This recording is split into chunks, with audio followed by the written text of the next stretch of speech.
How and why did you decide to write an anti-Islamic book? How was your life in regards to faith? What did you believe in? What was your heaviest and most regretful expression that you used for Islam? What was the reaction of the people around you when you became Muslim? I thought to myself, Islam is a lie. Islam is a danger. I got over 2,000 death threats. And in the end, I decided to write an anti-Islam book. God, give me a sign so that I 100% sure know this is the way. I couldn't sleep for it for 2 days. I couldn't accept it. It was so strange. Assalamu alaikum, Brother Joram van Klaveren. Thank you for accepting our invitation, and we are happy to have you with us. I want to first ask you, who is Joram? Walaikum salam, Ahmed. Thank you very much for the invitation. It's a great honor for me to be here. Joram van Klaveren was born on January 23 in 1979 in Amsterdam, in a pretty regular family, father, mother, brother, another brother, younger, a sister, a cat. In Amsterdam, I was born and raised there. We're a practicing Protestant family. After I finished high school, I studied comparative religion. I was a teacher for a few years. There happened a lot of things in the Netherlands, especially in my life. Also, when I look at the bigger picture when it came to Islam, I became politically active for the Freedom Party. I became a member of parliament. And in the end, I decided to write an anti-Islam book, which started as an anti-Islam book, changed into this search for God, and it ended up me becoming a Muslim. How was your life in regards to faith? What did you believe in? Before I was a Muslim, I was a Protestant Christian from the Reformed Church. We read from the Bible, we all got biblical names, we were all baptized, we went to church, etc., etc. So we're pretty Christian in that way, in that sense. Of course, I believed that there is a creator, I believed in heaven, hell, I believed in angels, revelations, and of course what separates the Christians from the Muslims is that I believe that Jesus Christ was the Son of God. Yeah, in a more philosophical way, I believed he was God himself, of course. I believed in the resurrection and crucifixion of Christ, of course. And I believed in the atonement. But because the Trinity is a very complex concept, whether you believe it or not, it's still very complex. Because if there is a God in the Bible, it says God is eternal. But if you are eternal and you die, you cannot be eternal, immortal at the same time. So that was something when I was a little older, 16, 17, I started questioning things like that. It's not very logical. I talked to many priests, preachers, even rabbis, and the answers I got weren't very satisfying. That made it for me kind of complex, and in the end I had some doubts about stuff like this, but I said, well, I set it aside and I thought, okay, I just believe it, and perhaps I'm not smart enough to get the whole picture. And I still believed in God. I still believed that Jesus was a very important person. I believed he was the Son of God, but how it exactly was, I left it for what it was.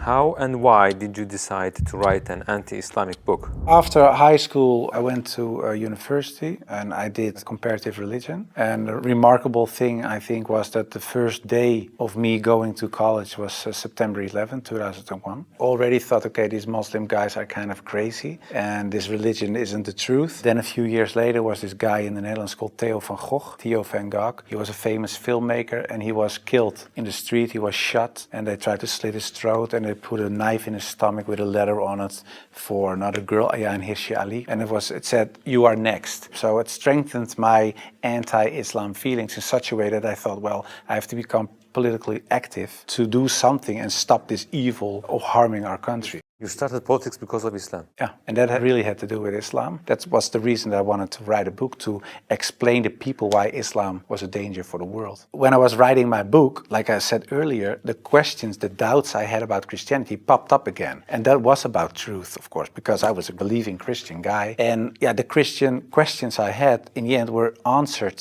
in an Islamic way. Because, of course, when I started writing the book, a lot of people think that it was a political book. But it wasn't so much a political book, it was a religious book, because I wanted to show people why Islam was a danger as a religion, and I wrote it from a Christian perspective. So in the beginning I made a comparison between the Christian concept of God and the Islamic concept. So I started comparing it. But because I had these doubts about the Trinity and I saw Tawheed, the oneness of God in Islam, I thought, yeah, it sounds a little bit more logical. And then I thought to myself, well, I reread the Bible to refresh myself, to see, okay, why isn't the concept of Islam, the Tawheed concept, isn't isn't the Christian concept. But when I was reading the Old Testament and I saw what the Old Testament prophets said, it was one God, one God, one God. And then I thought, okay, I'll look only at the words of Jesus Christ in the New Testament. And then there's this story in the New Testament where a guy comes to Jesus and he asks him, what is the most important thing in life? How can I gain paradise? And he says there are two things. He says, hear, O Israel, hear your God is one. Treat your neighbor as you want to be treated yourself. So I thought, well, even Jesus Christ says, hear, O Israel, your God is one. So I thought, well, this whole Muslim concept of God sounds more logical, and it's the same concept that I find in the Old and the New Testament. And I know Christianity as a religion teaches something else, but it isn't the concept of God that I find in the Bible. So after weeks and weeks of study,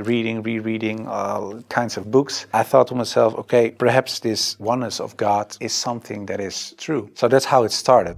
What resources did you use while doing your research? Because I was kind of shocked, I started writing to several authorities on these religious matters. And one of the guys that I wrote to was Sheikh Abdul Hakim Murad, and he's a professor from Cambridge University. But in a way, it was kind of strange, of course, because I was a politician back then still. I was writing an anti-Islam book with an anti-Islam purpose. And I'm asking this Muslim professor from another country, can you help me? So I told him I'm writing a book. I have a lot of questions. So I was very plain why I thought, why is Islam promoting terrorism? Why is anti-woman? Why is anti-Christian? Anti-whatever. After, I think, 6 weeks, he sent me a very extensive email. And he started explaining, directly answered a lot of my questions. But he also told me, you have to read this article, read this book, read that book, ask this person. And so he was very extensive in his way of explaining. But in the end, after I read all these books and articles and made a comparison between prophets from the Old Testament with Muhammad, peace and blessings be upon him, I had no arguments anymore to say they are prophets and he is not. And I thought to myself, well, if I accept Moses on these grounds and I cannot accept the prophet, then there is something else. So I thought, why don't I think he is a prophet? And I thought, oh, perhaps because he had many wives. But then again, when you look at Solomon or you look at King David, Abraham, there are a lot of people in the Old Testament that had more wives. And when you look at even outside of the religious books, culturally in Europe, in Africa, Asia, everywhere, there were men with several wives for several reasons. So I thought to myself, well, that cannot be a reason either. So one by one, all these reasons fell. And then in the end, I thought, well, I have to say all of them are not prophets. But I didn't believe that because I thought, well, the things they did, they said, the miracles that happened, etc., they were confirmed in what they said and what they did. So they are. And then I said, well, then I have to accept that Prophet Muhammad perhaps is a prophet too. So I was doubting it. So first I thought, well, it's the most evil person I know because of the history. Then I said, well, perhaps it's not that evil, but he's not a prophet. And in the end, I started doubting, perhaps he is a prophet. Yeah, that took, of course, me reading a lot of books again. And the one thing that I think was very wise of Abdul Hakim Murad to say was, he said, well, the books you read about with the anti-Islam arguments are written by non-Muslims. He said, if you want to know more about Christianity, you don't read books from atheists. You start reading the books from the Christians. Why do they believe this? What are the arguments? So that you have to do the same with Islam. So start reading Islamic books from Islamic teachers, from Islamic scholars, etc. And then you can see, if you compare the books on the same topic of people who are Muslim and wrote those books and non-Muslim, you can see where they took the wrong turn, where they translated words in the wrong way, sometimes perhaps even not on purpose, but just because they didn't know, where things are added, where things left out of it. So, and in the end, you see there's this other religion almost created because of all these things. And that's what I did. And that's what I also did with the life of the Prophet, because I read a book from Martin Links, The Life of the Prophet, based on the earliest source of Muhammad. And it was written, of course, by a convert. And his way of reasoning, his way of telling, his way of writing appealed to me because it's culturally the same thing. How do I approach a certain topic, etc. And it was the first time that I saw him not so much as a warlord, because that's the picture I had in my mind, but I saw him as a father, and I saw him as a friend and a teacher, and so much more. And so, yeah, I saw the person and his character, and I said, well, I can say a lot, but I cannot say that this is not a good man. So his character persuaded me to read more and to want to know more. What surprised you the most while doing your research? The story about Hind, there was something that, like a switch, like I had to change. And it was because I thought Hind, she was the wife of one of the enemies, Abu Sufyan. And in a way, they gave money to kill Hamza, the favorite uncle of the Prophet. And that was what happened on the battlefield. He got killed. They even paraded with his ears and cut off his nose and horrible stuff. So the Prophet was deeply sad, of course, of what happened. And years later, he became powerful. He came in power in Mecca. And then there was Hind. And I was reading this book and I thought, okay, now she gets crucified or her head gets cut off or something like that. But he said, well, I cannot look at her right now, but everybody is forgiven. And if you want to stay here and live among the Muslims, it's possible. If you don't want that, you can go. But bloodshedding is over now. And I thought to myself that she was forgiven. If you can forgive someone who kills a relative, especially a favorite uncle of you, even starts parading with parts of his body to show other people that she humiliates you and whatever you stand for, that means you have such a great character. It's very special. It's something you don't see. And that's what he did. So I thought to myself, well, it was a really special guy. And when I thought that, I thought, well, I have these arguments for him being a prophet. I see his character. I see the way he treated other people. I see how he treated his enemies. I think he is a prophet. But then I thought to myself, whoa, that's horrible. Because I already accepted this oneness of God. And now I say he is a prophet. If I say there is only one God and Muhammad is his prophet, that's almost shahada. So I thought to myself, okay, let's close the books. Stop. This is going in the wrong direction. And of course, I wasn't that anti-Islam anymore because of what I read, what I saw, and what I experienced. What I tell you now, it sounds a little like a fairy tale, but it really happened. In the end, there were all these books at the table. And when I had this feeling of, yeah, okay, this is shahada in a way, I thought, well, I put all the books away and I put the books on the highest shelf. But there were so many books that a lot of books fell off the shelf. And one of the books that fell off the shelf was the Quran. And when I picked it up, my hand was on a page with Surah 22, Ayat 46. And it says, it's not the eyes that are blind, but the hearts. And I thought to myself, that really is my problem, because it wasn't the eyes. I really could see what I written down myself. Nobody forced me to write this book. Nobody said you have to write this or that. I started writing myself and I could see it with my own eyes, but I still couldn't accept the fact that I said he is a prophet, there is this one God. I just couldn't. So it wasn't my eyes that were blind, but it was really my heart. I couldn't accept it. I think my nafs or whatever, my ego, I couldn't accept it. And I said, well, God, I don't care if it's the God from the Bible or the Quran, give me a sign or something so that I 100% sure know this is the way. And I went to bed, but when I woke up, I felt very secure in myself. I really felt very secure. I've never been more secure about anything else. The whole anxiety or the whole doubting issue, it disappeared like snow for the sun. And I thought to myself, well, I think I'm a Muslim. Well, and then of course I had to tell other people. What was the reaction of the people around you when you became Muslim? İlginç bir şey fark ettik. Bu video dahil izleyenlerimizin %80'i kanalımıza abone değiller. Bildiğiniz gibi biz kar amacı gütmeyen bir kuruluşuz ve videolarda reklamlarımızı kapalı tutuyoruz. Bunu sizden istememizin tek sebebi bu hakikatlerin tüm dünyaya yayılması. Yapacağınız çok küçük bir hareket gibi görülebilir ama bununla videoların algoritmaya girip birçok insana ulaşmasına vesile olacaksın.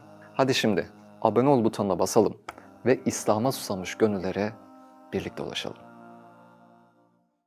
What was the reaction of the people around you when you became Muslim? Most of them were very negative, of course. For a lot of people, especially some uncles and aunts, it was kind of a shock. They heard it when it was on the news. I told my mother, and my mother started crying. And my wife was pretty open. Yeah, she was very cool about it. She said, well, if Islam is what you really believe and that's in your heart, who am I? And yeah, some people from my old work were really aggressive. I got over 2,000 death threats from people who used to support me, of course. People who voted for me. People said the most horrible things. We will rape your wife, shoot you, we know where your children go to school, stuff like that. And most of them, of course, is nonsense because they're crazy people writing things on their computer. So it was kind of a hectic time. And I had to tell my work, of course, and it was this Christian organization. So to say, the leader of the pack, he said, I can't believe it. And he said, well, I noticed this change when you talked about certain topics on radio. You were kind of a little more mild, not so harsh anymore, but you becoming a Muslim? And after I said, yeah, I became Muslim, he said, I couldn't sleep for it for 2 days.